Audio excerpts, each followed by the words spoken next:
এই শ্রেণিকা কী খাবি বল, আমি খাবার অর্ডার করছি। না না, আমি কিছু খাবো না রে, আমার পেটটা ভরাই আছে। আরে ট্রিটটা শ্রেয়া দিচ্ছিল। ও আচ্ছা, এই ব্যাপার। তাহলে আমার জন্য একটা এগ চিকেন রোল, একটা এগ চিকেন চাউমিন, একটা মোগলাই, একটা পিৎজা, হ্যাঁ, একটা পাস্তা, আর সবশেষে একটা কোল্ড ড্রিঙ্কস।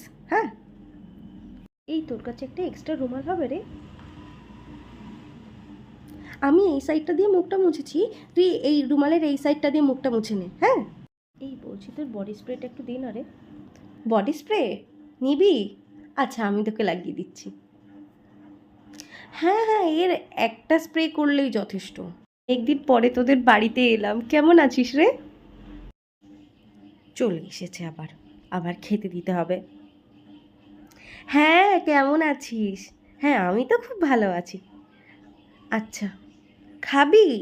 কি খাবি? তোর তো এখন চলে যাওয়ার সময় হয়ে গেছে, এখন আবার কি খাবি? আচ্ছা, খেয়ে আসিস নি? আচ্ছা, হ্যাঁ, ঠিক আছে, তাহলে তুই জোম্যাটোতে অর্ডার দিয়ে দে না। আমাদের এখানে খুব তাড়াতাড়ি খাবার দিয়ে যায়। আর এখানে কিন্তু ক্যাশ অন ডেলিভারি নেয় না রে, এখানে কিন্তু ওই অনলাইনেই পেমেন্ট করতে হয়, যে তুই তাড়াতাড়ি দিয়ে যায়। হ্যাঁ হ্যাঁ, তুই করে ফেল, করে ফেল। ও, শ্রীনিকার বার্থডে? হ্যাঁ, আমি হ্যান্ডমেড কার্ড দিয়ে দেবো, তোরা তোদের মতো ব্যবস্থা করে নে। Batch picnic? না না, আমি তো যাবই না। ওরা আবার বলবে টাকা আনতে, তারপরে আবার বলবে সকালবেলা টিফিনটা তোমরা বাড়ি থেকে নিয়ে এসো, তারপরে আবার ওই ঘোরার চক্করে একদম খাওয়াই হবে না। না না, ওর থেকে বেকার টাকা নষ্ট, তোরাই যা, আমি যাবো।